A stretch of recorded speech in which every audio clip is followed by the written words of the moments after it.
Assalamualaikum warahmatullahi wabarakatuh. Berjumpa kembali dengan saya Kang Restu. Apa kabar semuanya? Semoga kalian sehat, baik, dan tentunya dimudahkan segala urusannya oleh Tuhan Yang Maha Esa. Amin. Seperti biasa, Kang Restu akan menceritakan sebuah kisah yang berjudul Saingan Pesugihan, Babi Ngepet dan Tuyul. Dan sebelum masuk ke ceritanya, bagi kalian yang belum subscribe, klik tombol subscribe-nya dan klik lonceng notifikasinya serta like video ini agar kalian tidak ketinggalan cerita terbaru dari channel ini. Oke, langsung saja tanpa berlama-lama lagi. Ini dia ceritanya.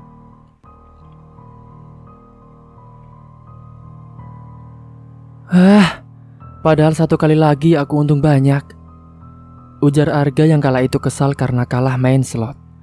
Sudah berkali-kali dia deposit, namun tak kunjung balik modal. Dia justru sudah menjual apapun demi bisa top up lagi. Kala itu dia mainnya di gubuk ronda dan karena dia kalah, dia pun jadi uring-uringan. Tiba-tiba kawannya menghampiri dan bertanya ada apa dengannya. "Kamu kenapa, Ar? Kok muring gitu?" tanyanya. "Biasalah, kalah slot mulu." Dan ketika Arga menjawab kalau dirinya itu baru kalah slot, kawannya hanya geleng-geleng kepala. Padahal dia sudah memperingatkan Arga untuk jangan main seperti itu lagi, namun masih aja bandel.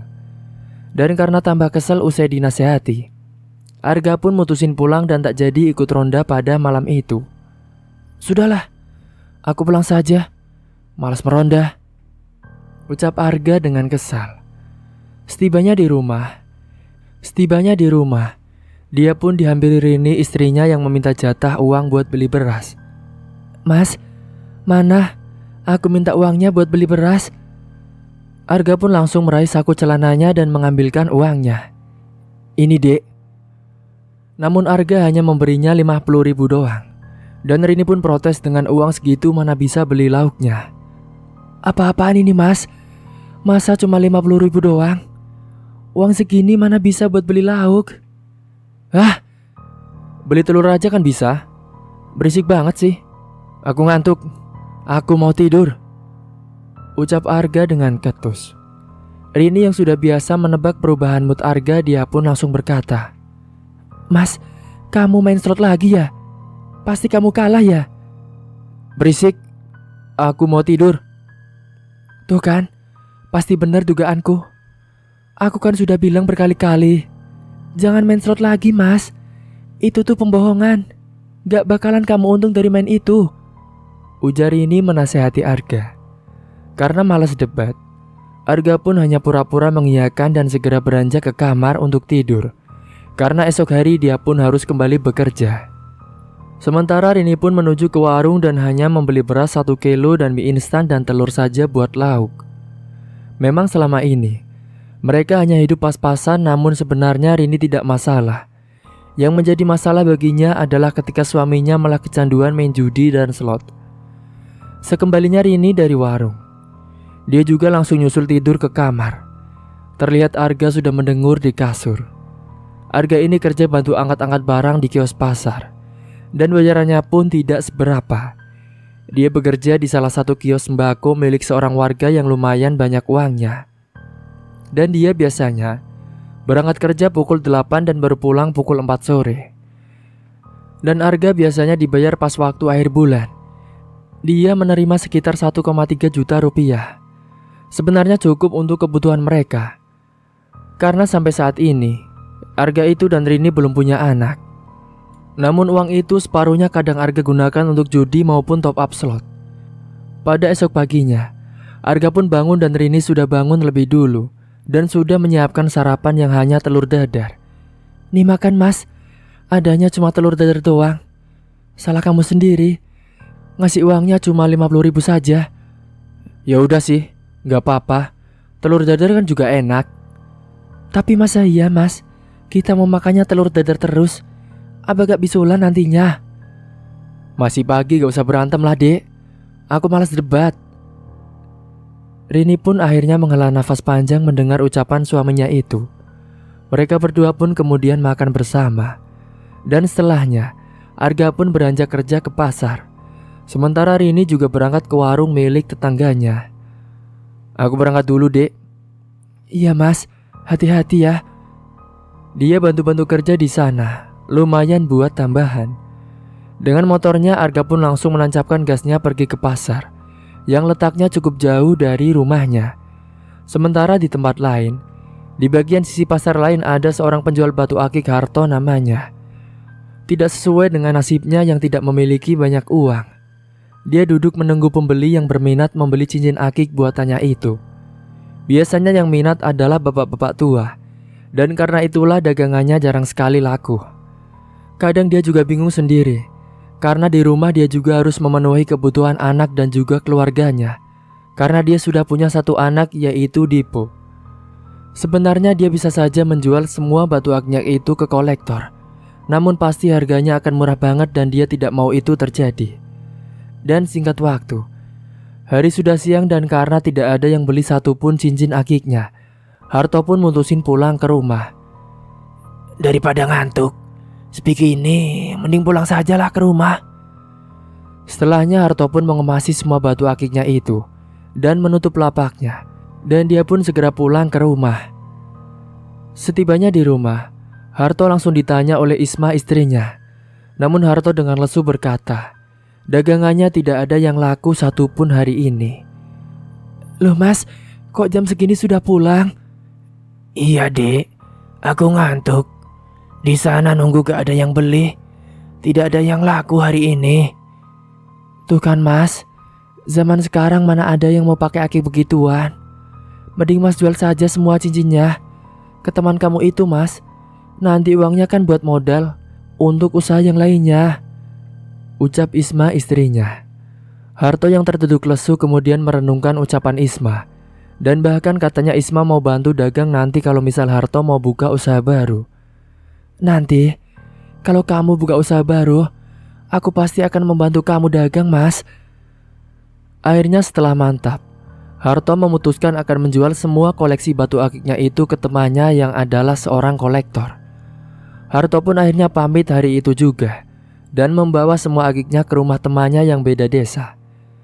"Ya udah Dek, aku ikutin saran kamu itu. Kalau gitu, sekarang langsung saja ya. Aku pergi ke rumah temanku untuk jualin ini semua batu akiknya."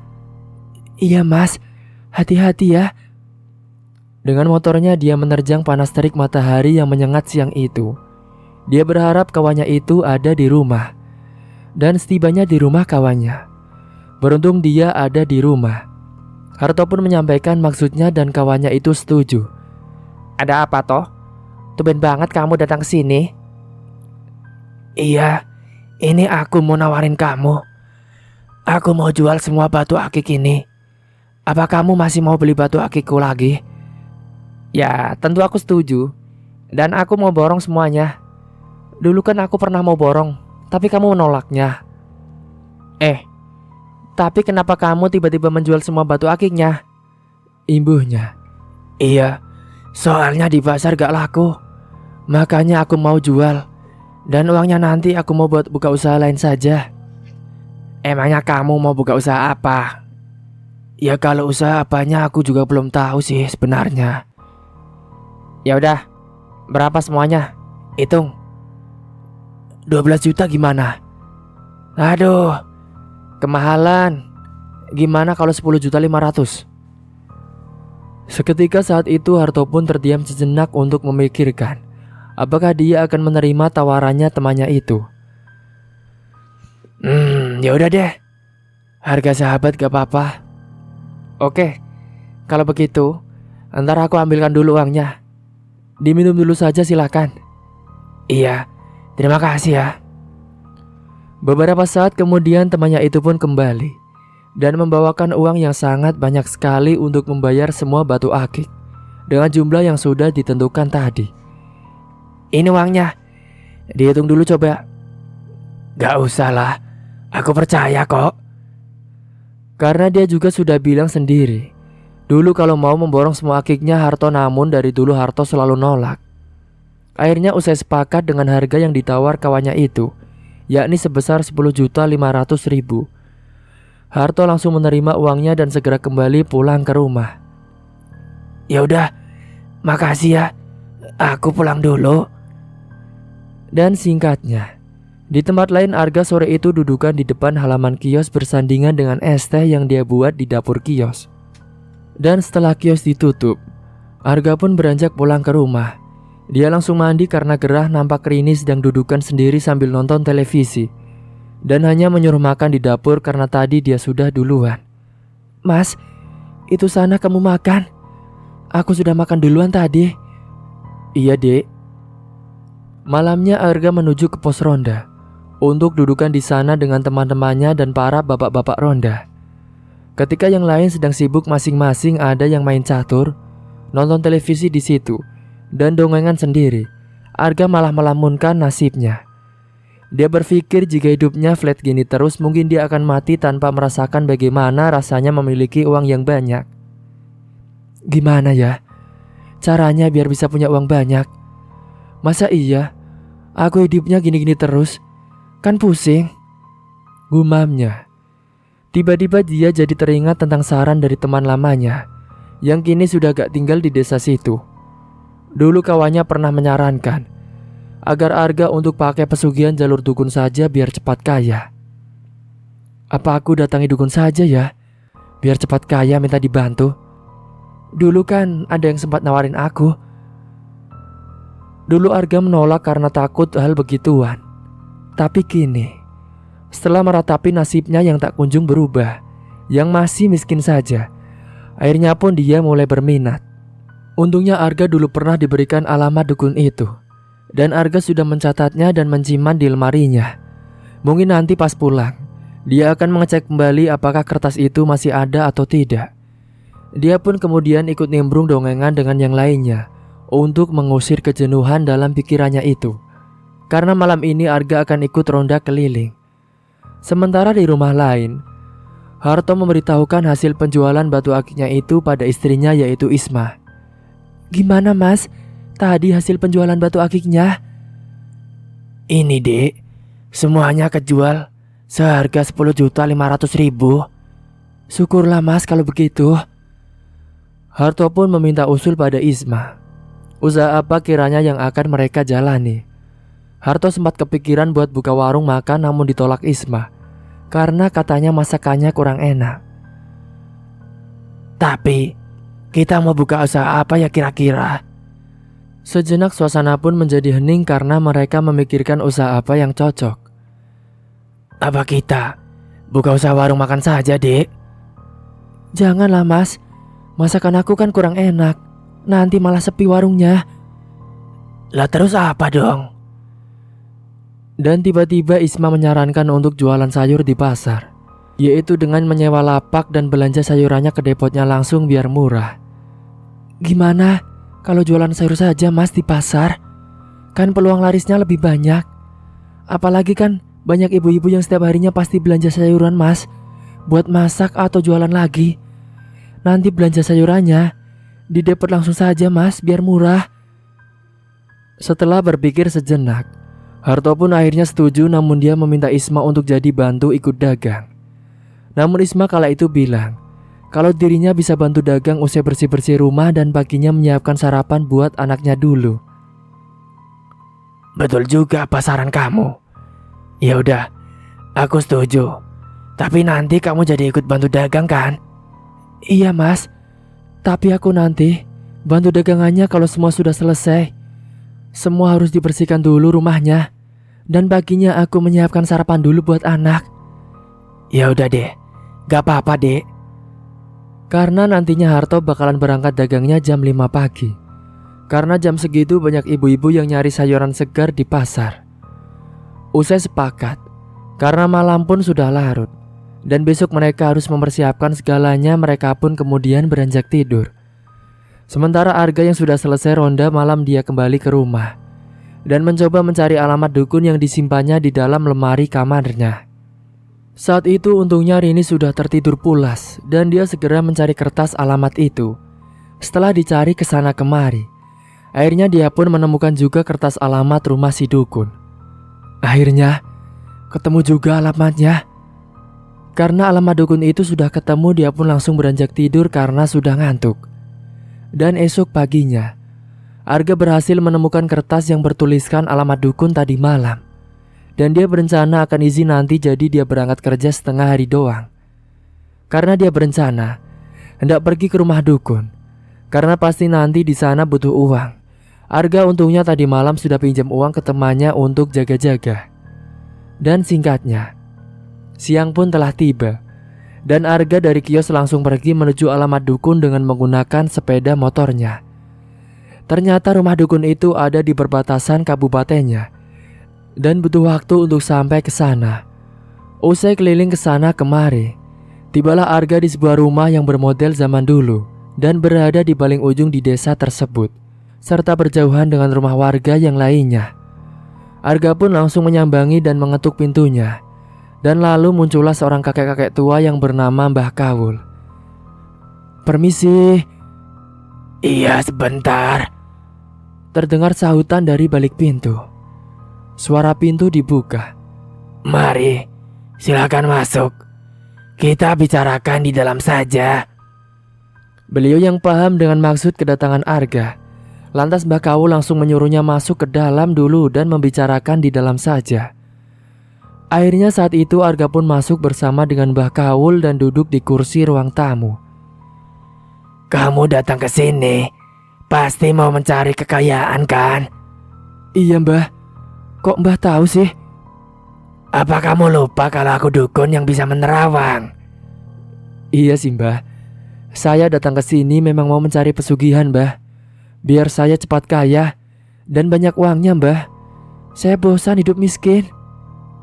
"Iya, aku bisa membantumu." Dan singkatnya, Mbah Kawul menyanggupi permintaan Arga dan menyarankan untuk melakukan pesugihan babi ngepet saja. Semua persyaratan dan tata cara ritual dijelaskan oleh Mbah Kawul dengan sesingkat-singkatnya. Dan Arga pun mendengarkan dengan seksama. "Nanti kamu bisa melakukan pesugihan babi ngepet saja. Tapi ada beberapa syarat dan ritual yang harus kamu lakukan." "Apa, Mbah, ritualnya?" "Nanti malam kamu harus melakukan ritual bertapa di bawah pohon belakang rumah. Terus nanti syaratnya kamu harus membayar maharnya." "Baik, Mbah. Berapa maharnya?" "Cukup bayar mahar 2 juta saja." "Iya, Mbah. Baik." Mahar sudah diberikan dan ketika malam tiba, Arga disuruh untuk menjalani pertapaan di bawah pohon wingking grionipun dukun. Sementara Mbah Kawul menunggunya di dalam rumah. Kala itu Arga yang sudah duduk bersila, dengan di hadapannya sudah ada beberapa sesajen dan juga kemenyan yang sudah disiapkan oleh Mbah Kawul. Arga juga segera membacakan mantra yang sebelumnya sudah diberikan oleh Mbah Kawul. Dia duduk sendirian dan mulai merapalkan mantranya di bawah pohon besar keramat. Namun saat melakukan ritualnya, Arga selalu mendapatkan beberapa gangguan yang membuatnya merinding. Saat itu beberapa saat baru saja dia mulai merapalkan mantranya, tiba-tiba saja Arga mendengar ada suara langkah kaki yang terseok-seok di belakang tubuhnya dan berjalan mendekat ke arahnya.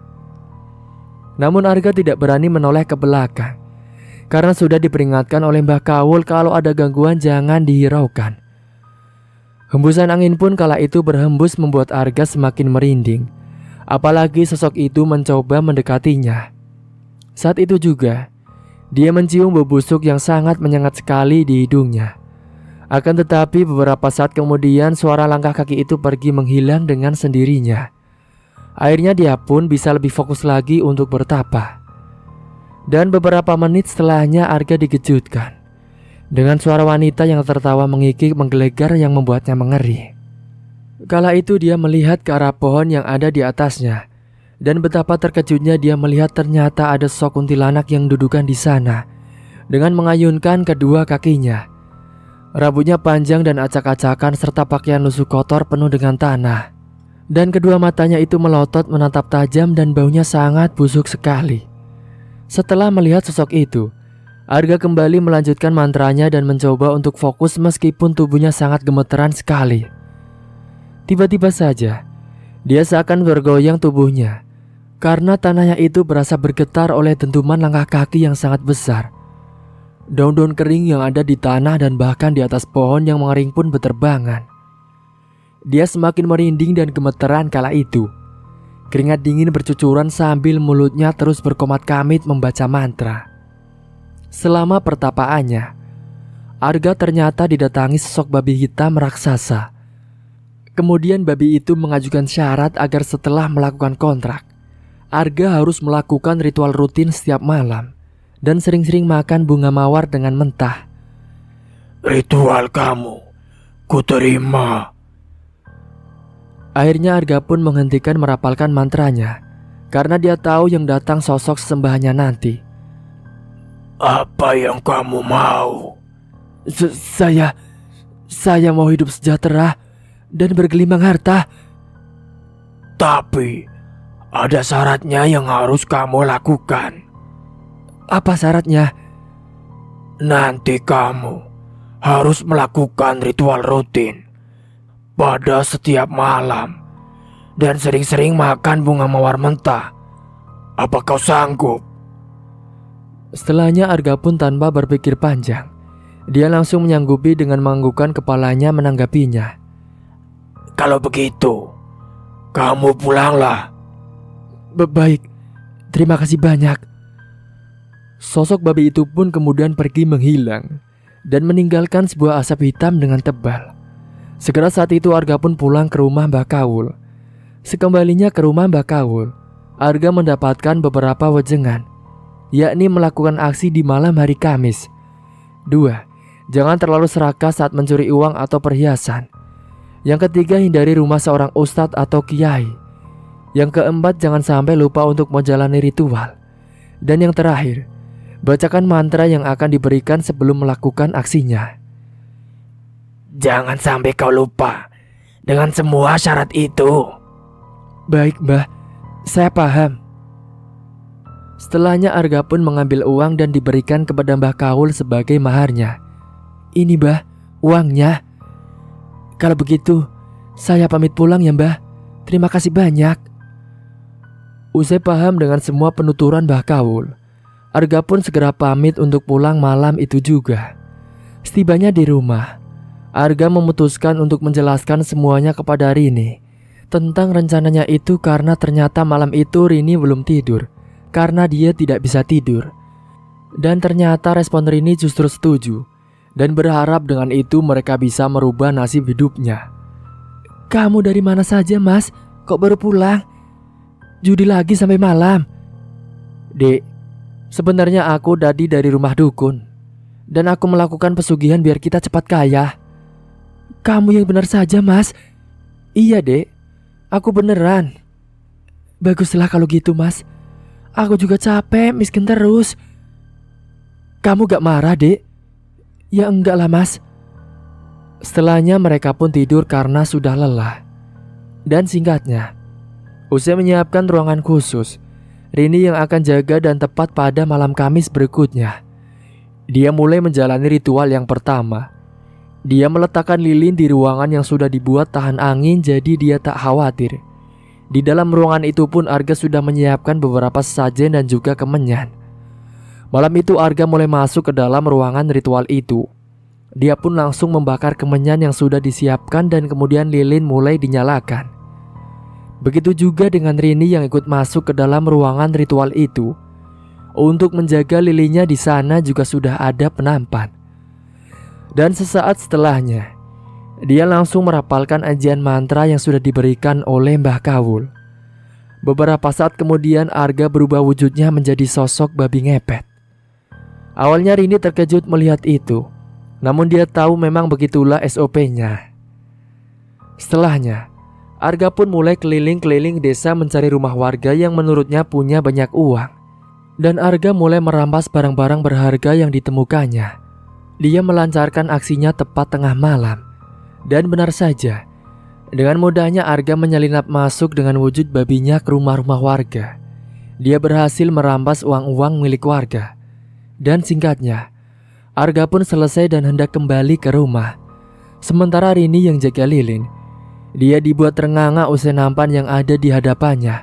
Tiba-tiba bermunculan uang dan berbagai macam perhiasan. Malam itu usai selesai, Arga dan Rini senang banget karena penampan di ruangan itu kini sudah dipenuhi dengan uang, bahkan juga ada beberapa perhiasan. Kalau gini terus, kita bisa sukses. Tidak usah kerja, ucapnya sambil tertawa bahagia. Tapi ya kita harus tetap buka usaha, biar tidak ada yang curiga. Iya mas, aku setuju. Dan esoknya, warga yang kehilangan pun langsung geger karena tak ada tanda-tanda pintu atau jendela yang dibuka. Mereka mengira itu adalah perbuatan maling. Malam itu bapak-bapak sedang kumpul di pos ronda, dan mereka membahas soal kehilangan uang itu. Bapak-bapak, di rumah saya aneh. Semalam pintu jendela sama pintu tidak kebuka. Tapi kok bisa ya? Semua uang saya hilang sama perhiasan istri saya. Wah, sama kalau gitu pak. Di rumah saya juga hilang semua uang simpanannya. Waduh, gak beres nih. Pasti ada tuyul atau babi ngepet. Iya betul. Kita harus waspada bapak-bapak.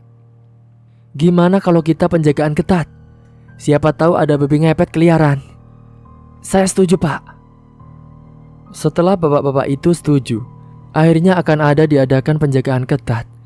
Hingga di waktu-waktu berikutnya, Arga dan Rini jalani ritualnya kembali. Dan untung banyak lagi. Dan membuat Arga dan Rini jadi kaya raya dengan mendadak. Dan semenjak itulah Arga dan Rini memiliki banyak uang. Dan mereka sebisa mungkin menutupi aksinya agar tidak ketahuan oleh warga. Akan tetapi, semenjak saat itu Arga dan Rini di dalam rumahnya mereka selalu mendapatkan gangguan yang membuat merinding. Suatu malam Arga yang sedang dudukan di depan teras rumah, dia pun memantau perkembangan usahanya itu. Tiba-tiba saja dia dikejutkan dengan suara wanita yang menangis terseduh-seduh. Sontak dia pun mencari keberadaan sumber suara wanita yang menangis itu. Dan betapa terkejutnya dia setelah melihat ada sosok kuntilanak yang ternyata duduk di atas pohon yang ada di depan rumahnya. Dengan gemetaran dia mencoba kembali masuk ke dalam rumahnya dengan jalan tergopoh-gopoh. Setelahnya dia pun masuk ke dalam kamar lalu menenggelamkan tubuhnya di balik selimut dengan nafas yang masih terengah-engah.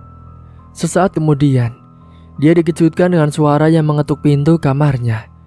Suaranya itu terdengar beberapa kali, hingga akhirnya Arga pun bangkit dan mencoba membuka pintu kamarnya itu. Malam itu Rini sudah tertidur pula terlebih dahulu. Saat dia membuka pintunya, betapa terkejutnya dia melihat tepat di hadapannya itu ada sosok kuntilanak yang tadi dia lihatnya.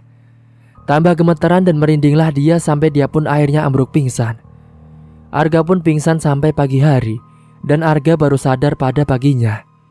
Setelah sadar, dia merasakan kepalanya sangat pusing sekali karena kebentur lantai semalam cukup keras. Pada keesokan paginya, Rini yang sudah bangun dia pun terkejut mendapati Arga sedang duduk di lantai. Kamu kenapa mas? Nggak apa-apa kok dek. Beneran mas?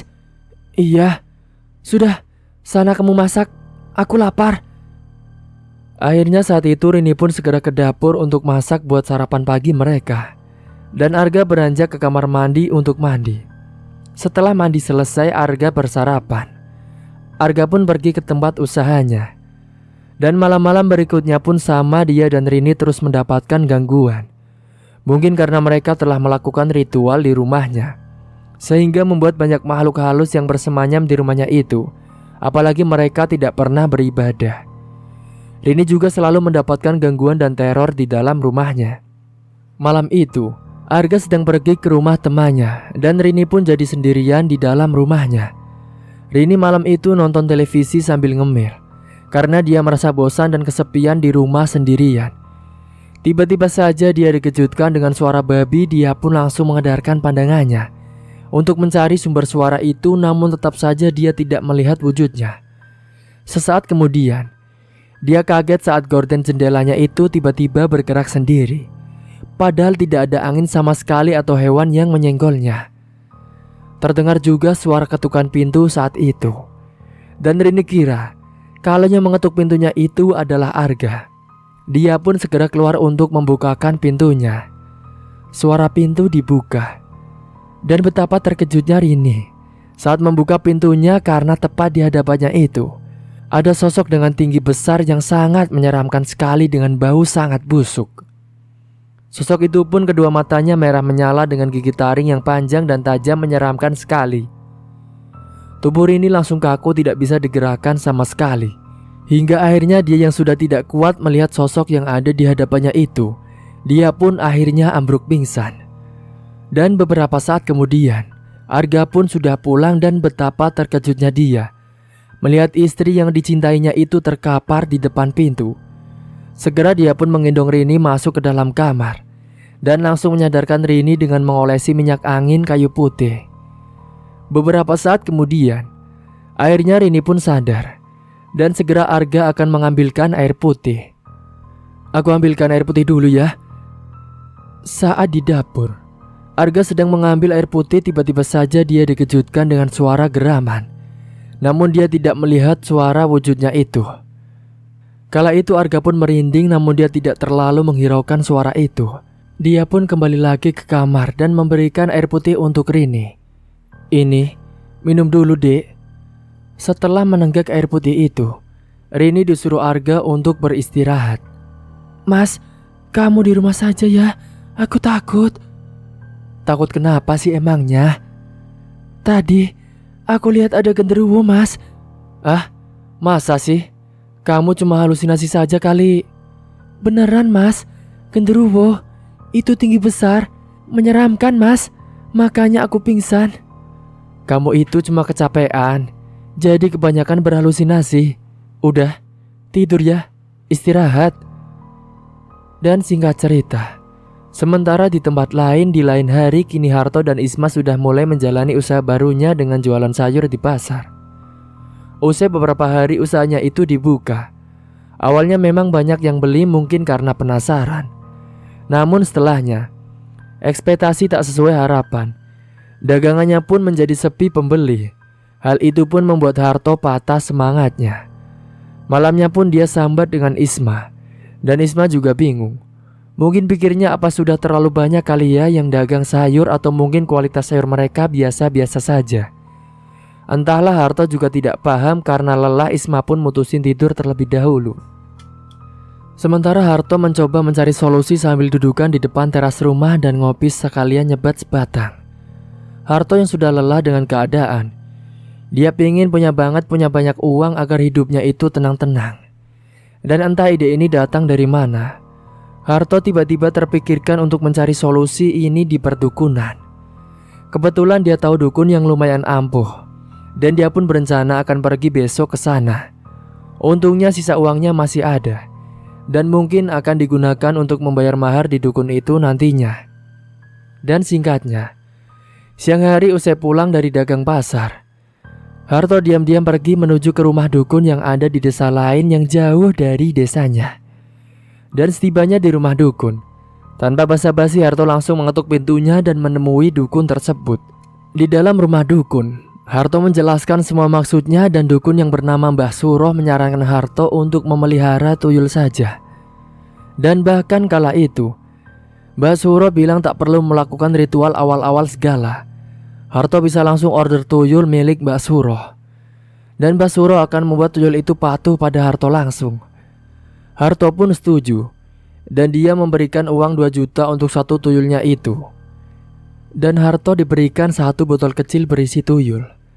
Dan Harto pun diberikan wejangan oleh Mbak Suroh, di mana tuyul itu nantinya akan yang pertama menyusu ke istri Harto. Jadi Harto diminta untuk selalu memberikan istrinya obat penambah darah agar tidak lemas. Dan yang kedua yaitu, taruhlah sebuah sesajen kembang setiap malamnya, dan juga kepiting dan kaca di ruangan tersebut. Dan singkatnya, usai paham atas semua penuturan itu, Harto pun mengucapkan terima kasih dan segera pulang. Setibanya di rumah, dia merahasiakan itu semua pada Isma, dan di malam berikutnya dia pun langsung menyuruh tuyul untuk memulai aksinya. Dan Harto menunggunya di dalam ruangan yang digunakan untuk ritual, yakni di gudang kosong tanpa sepengetahuan Isma dan Dipo.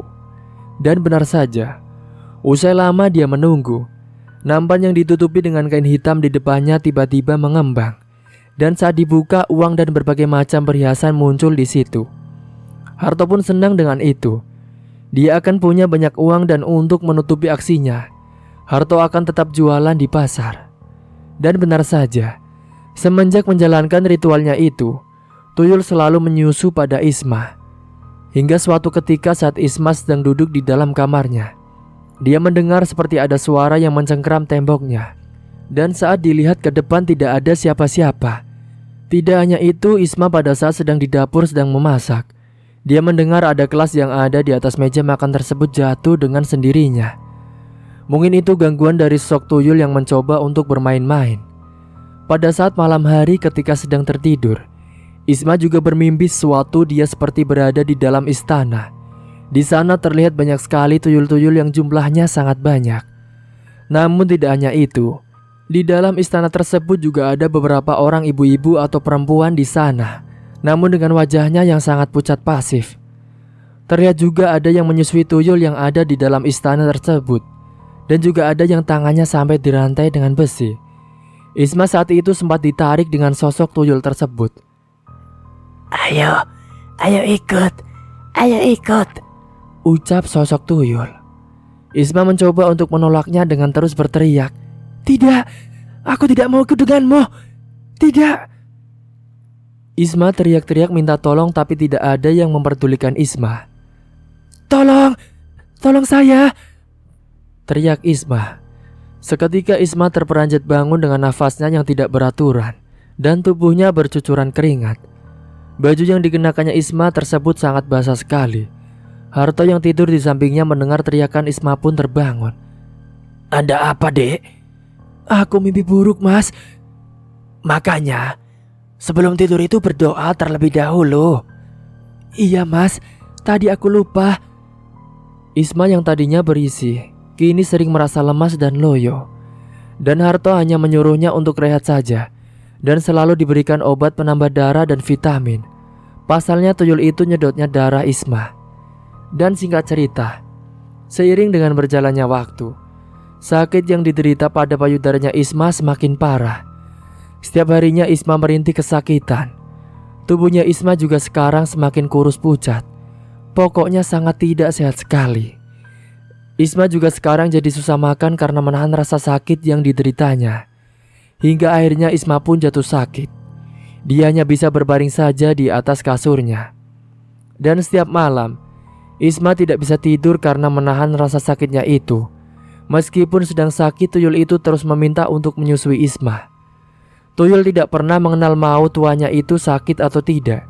Yang penting dia terus tetap menyusui. Dan Harto pun tidak bisa menolak, karena memang seperti itu syaratnya, kalau tidak, nanti ia tidak bisa mendapatkan uang lagi. "Mas, sakit Mas. Aku tidak kuat Mas. Sakit banget Mas," rintih Isma. "Sabar ya, Dek. Nanti besok kita pergi ke rumah sakit." Dan keesokan harinya, Isma semakin merintih kesakitan, kantung matanya juga sudah menghitam. Karena Isma sekarang jarang sekali tidur, dia terus menahan rasa sakitnya. Hari itu juga, karena Isma sudah semakin parah sakitnya, dia pun dibawa oleh Mas Harto ke rumah sakit untuk diperiksa. Dengan menggunakan mobil pribadinya, Harto dan Isma pergi ke rumah sakit. Sesampainya di rumah sakit, Isma langsung ditangani oleh dokter. Isma juga dirongsen oleh dokter untuk melihat hasil dari sakit apa yang diderita oleh Isma. Namun saat itu dokter mengatakan kalau Isma hanya kekurangan darah saja. Dokter pun memberikan vitamin penambah darah. Hingga suatu malam, saat Isma yang terbangun tengah malam karena ingin buang air kecil, dia kehilangan Harto yang sudah tidak ada di samping kasurnya. "Mas Harto kemana ya?" Tapi dalam pikirnya, saat itu kalau Harto mungkin sedang meronda. Akhirnya dia pun berjalan menuju ke kamar mandi. Akan tetapi saat dia sedang berjalan menuju ke kamar mandi, dia melewati ruangan yang ada di dalam rumahnya itu tertutup. Dan saat itu Isma mencium bau kemenyan dari dalam ruangan itu. Tapi karena dia sudah kebelet banget, Isma pun langsung masuk ke kamar mandi. Saat di dalam kamar mandi, tiba-tiba saja Isma dikejutkan dengan suara ketukan pintu kamar mandinya beberapa kali. Iya mas, bentar, jawabnya. Karena saat itu Isma kira Harto sudah pulang. Dia pun segera menyelesaikan buang airnya dan membuka pintu kamar mandi. Suara pintu dibuka. Akan tetapi saat dia membuka pintunya, bukannya suaminya. Akan tetapi betapa terkejutnya dia di depan kamar mandinya. Isma melihat ada sosok tinggi besar yang sangat menyeramkan sekali. Kedua matanya merah menyala dengan menatap tajam. Tubuhnya Isma pun langsung terbujur kaku melihat sosok itu. Hingga akhirnya, karena tidak kuat melihat sosok yang sangat menyeramkan itu tepat berada di hadapannya, akhirnya Isma pun ambruk pingsan di depan kamar mandi. Beberapa saat kemudian Harto yang baru selesai melakukan ritualnya, dia pun keluar dari dalam ruangan ritual dan hendak ke kamar mandi. Dan juga betapa terkejutnya Harto melihat istrinya sudah terkapar di lantai. Segera saat itu, Harto pun langsung mengangkat tubuh Isma menuju ke dalam kamar. Hingga pada malam berikutnya, Dipo anaknya yang sedang mainan di dalam rumahnya. Kala itu dia melihat ada anak kecil yang lari-larian di dalam rumahnya. Ibu, siapa itu bu? Siapa nak? Itu loh bu, anak kecil. Gak ada siapa-siapa nak. Kamu salah lihat kali. Saat itu Isma yang sangat lemas sekali. Dia pun memilih tidur di dalam kamarnya dan meninggalkan Dipo mainan di ruang tengah. Sedangkan Harto kala itu sedang pergi ke tempat temannya. Akhirnya Dipo mainan sendiri dan kala itu dia malah main dengan sosok tuyul itu yang menyamar menjadi anak laki-laki seumurannya. Mereka bermain bersama. Dipo yang anak kecil pun tidak paham dengan itu, dia pun tidak menghiraukan. Akan tetapi sesaat kemudian, betapa terkejutnya Dipo saat sosok anak laki-laki itu berubah wujudnya menjadi sosok tuyul yang sangat menyeramkan sekali. Kedua matanya melotot tajam dan berwarna merah menyala. Dengan tubuh yang bau pesing, Dipo pun kaget hingga dia nangis kejer dan pingsan. Dan beberapa saat kemudian, Harto pun pulang dan melihat Dipo di lantai. Dikiranya Dipo ketiduran di lantai. Harto pun menggendongnya ke dalam kamar. Dan 1 tahun berlalu. Arga dan Harto sudah menjalani ritualnya masing-masing. Dan mereka sudah meraup pundi-pundi keuntungan banyak sekali. Dan bahkan mereka merembet ke desa-desa lain untuk bisa mendapatkan lebih daripada biasanya. Hingga pada suatu hari, Arga yang kali itu sedang ngepet. Dia tidak sengaja ketemu dengan tuyul milik Harto di rumah yang sama. Arga pun sempat terkejut ketika melihat tuyul itu. Dan akhirnya mereka saling berebut untuk mencuri uang dan perhiasan itu. Sekembalinya ke rumah, alhasil yang Arga dapatkan pun lebih sedikit dari biasanya. Begitu juga dengan Harto yang juga mendapatkan sedikit. Dan dia mendapat laporan kalau tadi dia ada saingannya, yakni seekor babi ngepet pesugihan. Harto pun lalu terkejut. Ternyata tak hanya dirinya saja yang menjalani pesugihan di desanya.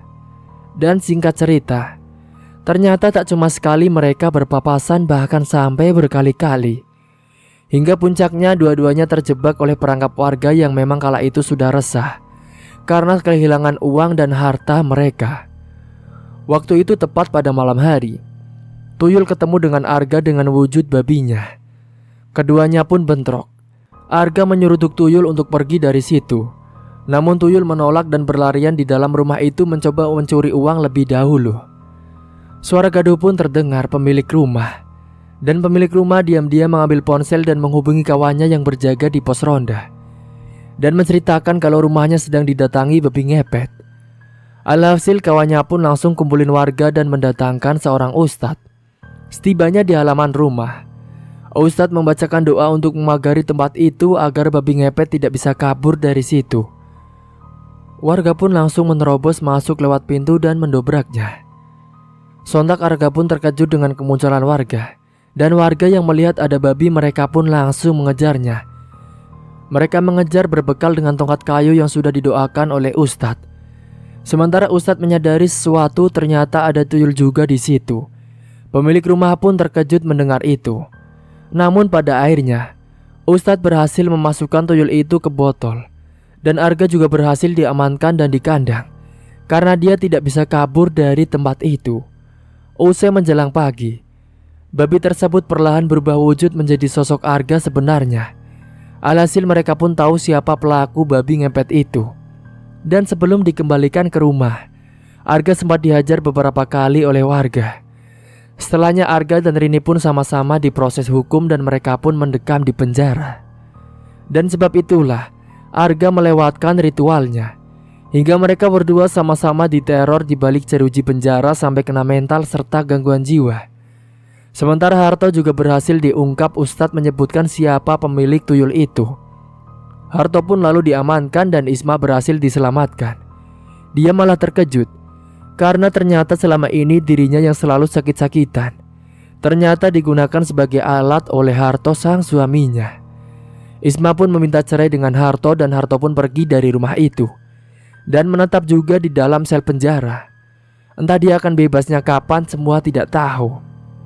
Dan usai tertangkapnya mereka berdua, desanya pun kembali tentram lagi dan tak ada yang kehilangan uang ataupun perhiasan lagi. Cerita pun selesai.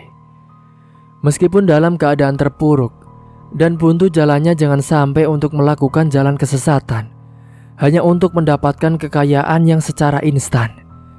Jangan sampai berniat atau sampai melakukan perbuatan yang bersekutu dengan iblis dan sejenisnya itu, karena semua akan berakhir dengan penderitaan. Semoga kita selalu dalam lindungan Allah Subhanahu wa Ta'ala dan dijauhkan dari hal-hal yang demikian. Cerita pun tamat. Dan seperti biasa, bagi kalian tolong ambil sisi positifnya dan buang sisi negatifnya. Dan mungkin itu saja yang dapat saya sampaikan. Kurang lebihnya mohon maaf apabila ada salah kata ataupun ucapan yang kurang berkenan di para hati kalian semua. Sampai jumpa di video selanjutnya. Akhir kata, wassalamualaikum warahmatullahi wabarakatuh.